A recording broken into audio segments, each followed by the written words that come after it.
Hi అండి, అందరికీ welcome back our channel. ఈరోజు మ్యాటర్ ఏంటంటే ఈరోజు నేను సాంబార్ చేస్తున్నానండి. పర్ఫెక్ట్గా ఫంక్షన్ స్టైల్లో సాంబార్ చేద్దామని ఈరోజైతే గట్టిగా ఫిక్స్ అయినా. వీడియోనైతే ఎండ్ వరకు చూసేయండి. నచ్చితే కనుక లైక్ చేసి షేర్ చేసి సబ్స్క్రైబ్ చేయండి. చూడండి, నేను సాంబార్ కోసం అయితే ములక్కాయలు, సోరకాయలు, టమాటా, క్యారెట్, కరివేపాకు, ఉల్లిపాయలు, మిర్చి అన్నీ కట్ చేసి అయితే పెట్టుకున్నా. పప్పును కూడా మెత్తగా కుక్ చేసి పెట్టుకున్నా. పప్పు ఎంత మెత్తగా కుక్ అయితే అంత బాగుంటుంది. చింతపండు నానబెట్టి పెట్టుకున్నాను. ఇప్పుడైతే సాంబార్ ప్రిపరేషన్ ఎట్లా అనేది స్టార్ట్ చేద్దాం. ఎండాకాలం వస్తే చారు లేనిది అస్సలు ముద్ద దిగదు కదా. సాంబార్ లేనిది మెయిన్గా సాంబార్ అంటే ఇష్టపడని వాళ్ళు ఎవరుంటారు చెప్పండి. ఎండాకాలం వస్తే చారులు, సాంబార్లు, పులుసులు ఇవే కదా మనం పెట్టుకునేది ఊకే. కాబట్టి ఈరోజైతే అన్ని కూరగాయలు అందుబాటులో ఉన్నాయని అయితే నేను చేస్తున్నాను. నేను ఏ విధంగా చేస్తానో మీకు కూడా ఈ వీడియోలో షేర్ చేస్తున్నాను.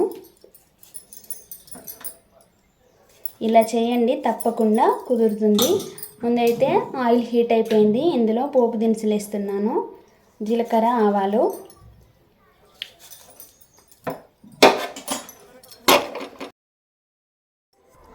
ఇప్పుడు ఎండుమిరపకాయలు వేసుకుంటున్నా. కచ్చపచ్చ దంచిన వెల్లుల్లిపాయలు వేస్తున్నా. కరివేపాకు కూడా వేసుకుంటాను. ఒకసారి కలుపుకొని కొంచెం పసుపు వేసుకొని కొంచెం అల్లం వెల్లుల్లిపాయ పేస్ట్ వేసుకుంటున్నా. మళ్ళీ ఒకసారి కలుపుకొని ఈ కట్ చేసి పెట్టుకున్న కూరగాయ ముక్కలన్నీ వేసుకొని కొద్దిగా ముక్కలు ఉడకడానికి కొంచెం సాల్ట్ పైన చల్లుకొని ఒకసారి కలుపుకొని కొంతసేపు మగ్గనిద్దాం. ముక్కలు చూడండి మగ్గుతున్నాయి కదా నూనెలో.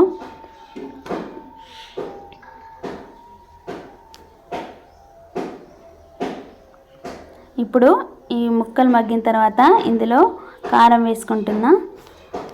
మనకు ఎంత కారం కావాలో అంత కారం వేసుకోవాలి. వేసుకొని ఒక్కసారి మళ్ళీ ముక్కలన్నీ కలుపుకోవాలి. ముక్కలన్నీ మంచిగా కారం పట్టే విధంగా కలుపుకొని ఇప్పుడు మనము ఉడకబెట్టుకున్న పప్పు ఉంటుంది కదా, ఈ పప్పుని ఇందులో వేసుకుందాం. చూడండి, మెత్తగా ఉడకబెట్టిన కదా. కొంతమంది ఏం చేస్తారంటే ఈ ముక్కలలోనే చింతపండు పులుసు పోస్తారు, కానీ నేను ఈ ముక్కలల్లో ఉడకబెట్టిన పప్పు పోస్తా. పప్పు పోసి ఒకసారి ఇట్లా కలుపుకోవాలి. కలుపుకొని ఒక 5 మినిట్స్ ఉడకనివ్వాలి. ఈ ముక్కలకి ఈ పప్పు అంతా అబ్జర్వ్ అయ్యేటట్టు, ముక్కలు పప్పులో ఉడికేటట్టు ఒక 10 నిమిషాలు అయితే ఉడకనిద్దాం. మూత పెట్టేసుకుందాం. ఇప్పుడు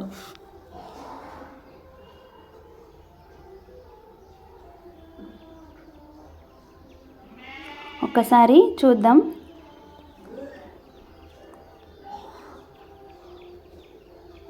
ఈ విధంగా ఉడికిపోయింది కదా. ఒకసారి మరొకసారి కలుపుకొని ఇప్పుడు చింతపండు పులుసు, మనం తీసిన చింతపండు పులుసు ఉంటుంది కదా, అది ఇందులో వేసుకుందాం. ఒకసారి ఈ విధంగా ట్రై చేసి చూడండి, మీకు అర్థమవుతుంది. టేస్ట్ మాత్రం చాలా సూపర్గా ఉంటుంది. మీరైతే మీకు ఒక చిన్న రిక్వెస్ట్ ఏంటంటే వీడియోని అయితే తప్పకుండా లైక్ చేయండి. వీడియోని లైక్ చేస్తే మరింత మందికి రీచ్ అవుతుంది. చూడండి, ఇప్పుడు చింతపండు పులుసుని అయితే ఇందులో వేస్తున్నాను. అంతే, దగ్గరికి వచ్చేసింది. మనకి ఎంత పల్చగా ఉండాలన్నా చిక్కగా ఉండాలో దాన్ని బట్టి మనము వాటర్ అయితే ఇందులో యాడ్ చేసుకోవాలి. నాకైతే ఇంత చాలనిపించింది. ఇందులో మనకు సరిపడినంత ఉప్పు వేసుకుందాం. అప్పుడు కొంచెం వేసినాం కదా, ఒకసారి చూసుకుంటూ మళ్ళీ ఉప్పు వేసుకోవాలి. ఇప్పుడు పోపులు వేసిన కరివేపాకు కాకుండా మళ్ళీ ఒకసారి ఇట్లా నలిపి కరివేపాకు వేసుకుంటే రుచి బాగా వస్తుంది, వాసన మంచిగా పడుతుంది సాంబార్కి.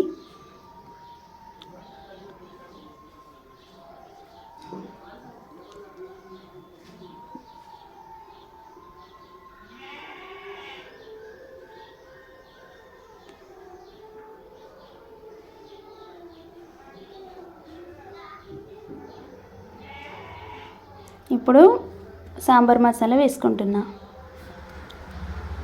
సాంబార్ మసాలా వేసుకొని ఒక్కసారి కలుపుకొని మనము మూత పెట్టి ఉడికిద్దాం. పొంగు వచ్చే వరకు సాంబార్ మసిలితే సరిపోతుంది.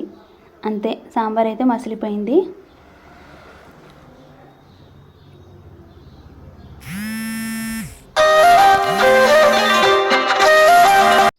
ఫైనల్గా కొత్తిమీర అయితే వేసుకుంటున్నా. అంతే, ఒక 2 మినిట్స్ ఉంచి బంద్ చేసుకుంటే మనకు సాంబార్ అద్దరిపోద్ది. మీరు ఒక్కసారి ఈ విధంగా ట్రై చేసి చూడండి. ఫంక్షన్ స్టైల్లో వచ్చేస్తుంది సాంబార్. వీడియో కనుక నచ్చితే తప్పకుండా లైక్ చేయండి, షేర్ చేయండి, సబ్స్క్రైబ్ చేయండి. మరిన్ని వీడియోస్ కోసం మా ఛానల్ని ఫాలో అవుతూ ఉండండి. Thank you for the watching.